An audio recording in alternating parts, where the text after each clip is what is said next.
மேஷ லக்னம் ரிஷப ராசியாக இருக்காங்க அப்படின்னா லக்னம் மேஷம் ரிஷபம் 2வது வீடு 2ல் வந்து சந்திரன் இருப்பார். அப்போது 2 நம்போது கண்டிப்பாக சுக்கிரனோட ஆதிக்கம், சுக்கிரன் ப்ளஸ் சந்திரன் அங்கே வந்துடுவார். ஒரு அமைதியாக சந்தோஷமாக இருக்கக்கூடிய ஒரு தனியாக இருக்கும். கண்டிப்பாக அவர்களுக்கு பிறக்கக்கூடிய குழந்தைகள் பெண் பிள்ளைகள் நிறைய, ஒரு பெண் பிள்ளையாவது முதல் குழந்தையாக பிறப்பதற்கான வாய்ப்புகள் நிறைய இருக்குது. கணவன் மனைவியிட கண்டிப்பாக சிறு சிறு சண்டை டெய்லி காலையில் எந்திரிக்கும் போதே ஆரம்பிக்கும். தூங்கி எந்திரிக்கும் போது திரும்ப அந்த போயிட்டு நெக்ஸ்ட் டே ஃப்ரெஷ்ஷான ஒரு சண்டை வந்து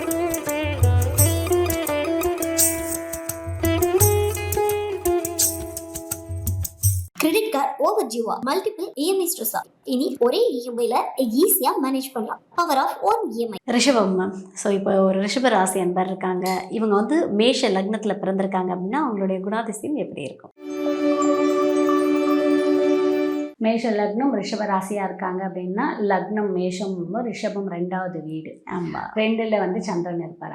அப்போது 2 நம்போது கண்டிப்பாக சுக்கிரனோட ஆதிக்கம், சுக்கிரன் ப்ளஸ் சந்திரன் அங்கே வந்துடுவார்.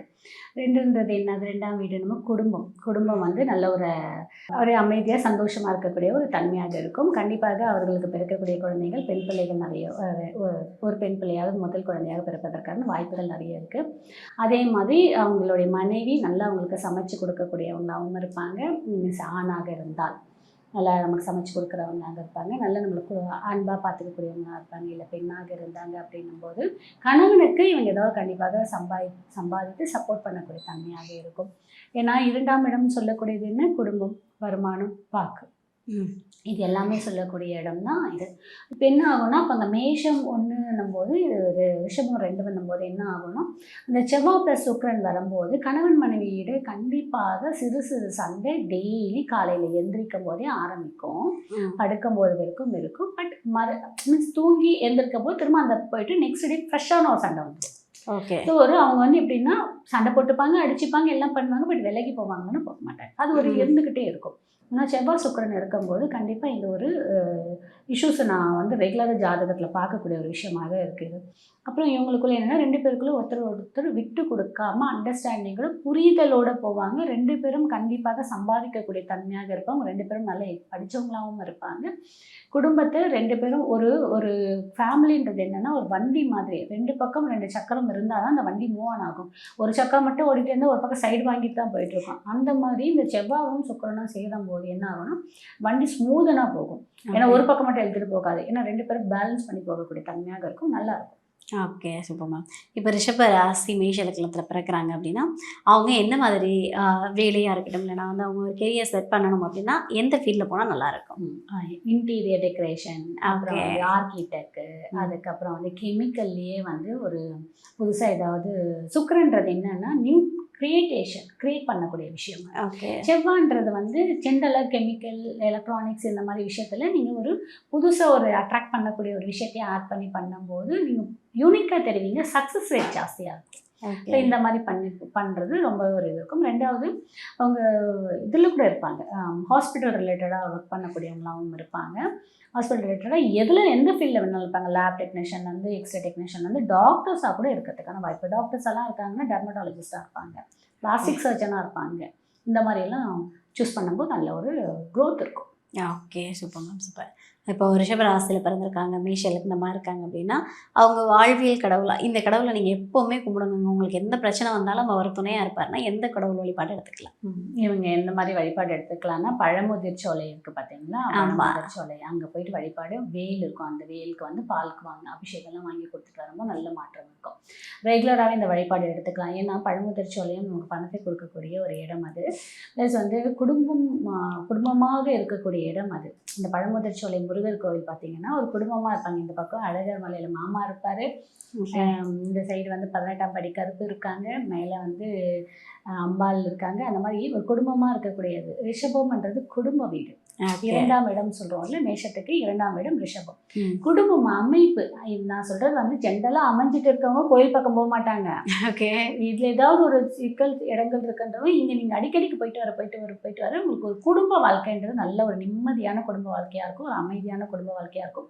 உங்கள் வருமானம் தடையின்றி வர்றதுக்கான வாய்ப்புகள் நிறைய. Okay, super ma'am, super. ரிஷப ராசி மேஷ லக்னத்திற்கு ஒரு அற்புதமான பலன் கொடுத்துருக்கீங்க. Thank you so much ma'am. 12 ராசி மேம். இந்த 12 ராசிக்குமே வந்து மேஷ லக்னம் இருந்தது அப்படின்னா அவங்களுடைய குணாதிசயங்கள் எப்படி இருக்கும், ஸோ அவங்களுக்கு என்ன மாதிரியான நல்ல விஷயங்கள்லாம் நடக்கும் அப்படின்றத பற்றி தான் இந்த நேர்காணலில் நம்ம பேச போகிறோம். ஸோ ஃபஸ்ட்டு பார்த்தீங்க அப்படின்னா மேஷ லக்னம். ஸோ இந்த மேஷ லக்னத்துக்கு உரிய குணாதிசயங்கள் என்ன?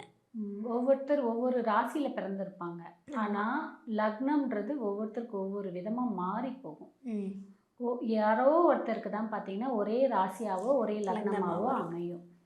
அதுலேயும் இந்த ஒரு ராசி ஒரு லக்னத்தை வச்சு தான், ஏன்னா லக்னத்திலிருந்து தான் ராசி கால்குலேட் பண்ணும்போது எத்தனாவது வீடுன்றது தெரியும். லக்னம் தான் ரொம்ப முக்கியம். நமக்கு எல்லாரும் என்ன நினச்சிட்டு இருக்கோம், ராசி நட்சத்திரம் ராசி நட்சத்திரம். லக்னம் எவ்வளோ முக்கியத்துவன்றது நம்மளுடைய வாழ்க்கையை பாதி 50% அதுதான் நம்மளை தீர்மானிக்கும். மீதி இருக்கக்கூடிய 50% தான் நம்மளுடைய நட்சத்திரம் தீர்மானிக்கும். நட்சத்திரம் ராசி தீர்மானிக்கக்கூடியது. அப்போது மேஷ ராசியில் ஒருத்தவங்க, மேஷ லக்னத்தில் ஒருத்தவங்க பிறந்திருக்காங்க அப்படின்னும் போது அவங்களுடைய குணாதிசயம், மேஷ லக்னம் மேஷ ராசியாகவே இருக்கட்டும், உங்களோட குணாதிசயம் எப்படி இருக்குன்னு பார்த்தீங்கன்னா, மேஷம் யாரோடையது? செவ்வாவுடைய வீடு. கால சக்கரத்துக்கு முதல் வீடாக வரக்கூடிய வீடு அது. ஓகே, முதல் வீடு. அந்த முதல் வீட்டில் செவ்வாவுடைய வீடு. அந்த வீட்டு தான் சூரியன், நம்மளுடைய 9 நவகிரகத்துக்கும் தலைவராக இருக்கக்கூடியவர் சூரிய பகவான். அவர் அந்த வீட்டில் தான் முதல் நட்சத்திரத்திலே உச்சமாகக்கூடிய வீடு. அப்போ அந்த வீடு எவ்வளோ பவர்ன்றத விட ஹார்ட். ஒரு சீட்டுக்கு ஒரு ஹார்ட்டு சொல்லுவோம் பார்த்தீங்களா, இந்த சீட் எவ்வளோ ஹார்ட்டுன்னு சொல்கிறாங்க. அந்த மாதிரி மேஷ ராசியும் மேஷ லக்னமும் இருந்துச்சுன்னு வச்சுக்கோங்க, அவங்க பார்க்க நல்ல ஒரு ஆள் ஹைட் அண்ட் வெயிட்டாக கம்பீரமாக போல்டாக தைரியமாக இருப்பாங்க. ஓகே, அந்த செவ்வாய் அங்கேயே ஆட்சி பெற்று இருந்துட்டாரு, சூரியன் அங்கேயே உச்சம் பெற்று இருந்துட்டாருன்னா கண்டிப்பாக அவங்க ஒரு உயர்தர அந்த இது போலீஸ் ஐபிஎஸ் ஐஏஎஸ் ஆஃபீஸர்லாம் இருக்காங்க பார்த்தீங்கன்னா, கண்டிப்பாக அந்த கிரேடரில் இருந்தே தீர்வாங்க அவங்க. ஓகே, அதெல்லாம் விட இன்கேஸ் அவங்க அங்கே இல்லை அப்படின்னு வச்சுக்கோங்க, அப்போ அந்த மேஷத்துக்கு என்ன இருக்குன்னா ஒரு போல்டுனஸ், எதையும் சாதிக்கும் தைரியம், எதையும் கரெக்டாக டிசைட் பண்ணக்கூடிய தைரியம், கரெக்டாக ஒரு விஷயத்தை அழகாக ஃபார்ம் பண்ணக்கூடிய தைரியம். ஏன்னா செவ்வாய் வந்து போர் தலைவர், ஓகே, ஒரு சேனாதிபதி. அவர் என்ன பண்ணுவார், இந்த இந்த இவங்களே இங்கே தான் இருக்கணும், இவங்களே இங்கே தான் இருக்கணும்னு சொல்லி அலைன்மெண்ட் பண்ணக்கூடியவர் அவர் தான். அப்போது வாழ்க்கையுமே அவர் அலைன்மெண்ட் பண்ணுறதுக்கான வாய்ப்புகள் ரொம்ப ஜாஸ்தியாக இருக்கும். எந்த ஒரு இதுவுமே கரெக்டான ஒரு என்ன எல்லாத்துலேயும் பிடிவாத குணம் ஜாஸ்தி இருக்கும், கோவம் ஜாஸ்தி இருக்கும். அதை மட்டும் கொஞ்சம் கம்மி பண்ணிக்கிட்டாங்க போதும். இதுவே மேஷ லக்னமாக இருந்துட்டு வேறு ராசியாக இருந்துட்டாங்கன்னா இது பாதி தான் இருக்கும். மேஷ ராசி மேஷ லக்னமாகவே இருந்துச்சுன்னு வச்சுக்கிங்க, போத் 50 and 50 போது ரொம்ப கோவம், ரொம்ப பிடிவாதம், எல்லாரையும் தன் கண்ட்ரோலில் வச்சுருக்கணும்னு நினைப்பாங்க, தான் சொல்கிறத தான் அடுத்தவங்க செய்யணும்னு நினைப்பாங்க. இது எல்லாமே பாச போராட்டமாக இருக்கும். ஓகே, ஏன்னா செவ்வாய் யார்? சகோதரக்காரங்க. நம்மளோட சகோதரருக்குள்ள சண்டை இருக்கும், சச்சரவு இருக்கும், ஆனால் ஒரு பாசமாக இருக்கும். ஒருத்தவங்க இல்லைன்னா நம்ம எவ்வளோ கஷ்டப்படுவோம், எவ்வளோ வந்து வருத்தப்படுவோம். நம்மளுடைய அக்கா வந்து 2 நாள் நம்ம கூட இல்லாமல் இன்னொருத்தவங்க வீட்டுக்கு போயிட்டு மாமா வீட்டுக்கு அவங்க போகும்போது மிஸ் பண்ணுவோம் பார்த்தீங்களா, அந்த மாதிரியான பாச போராட்டங்கள் கொடுக்கறதாக ஜாஸ்தி இருக்கும். அந்த இடத்துலையே வந்து செவ்வாய் ஒன்று ஆட்சியாக இருந்துட்டாங்கன்னா கண்டிப்பாக சகோதரர்கள் இருப்பாங்க. அதே மாதிரி அவங்களுடைய அந்த ஒரு தைரியத்தனமும் ரொம்ப நல்லாவே ஜாஸ்தியாகவும் இருக்கும், நல்லா இருக்கும். உடலும் நல்ல ஒரு கட்டுக்கோப்பாக வச்சுருப்பாங்க. அவங்க உடல் பார்க்கும்போது சிலர்லாம் பார்த்திங்கன்னா ஒரு ஃபிட்டாக அந்த ஏஜுக்கு ஏற்ற ஃபிட்னஸ் அதெல்லாமே நல்லா மெயின்டைன் பண்ணுவாங்க. உடல் மேலே கண்டிப்பாக ஒரு கவனம் இருக்குது. சூப்பர். கிரெடிட் கார்டு ஓவர் ஜிவா மல்டிபிள் இஎம்ஐ ஸ்ட்ரெஸ். இனி ஒரே இஎம்ஐல ஈஸியாக மேனேஜ் பண்ணலாம். Power of one EMI.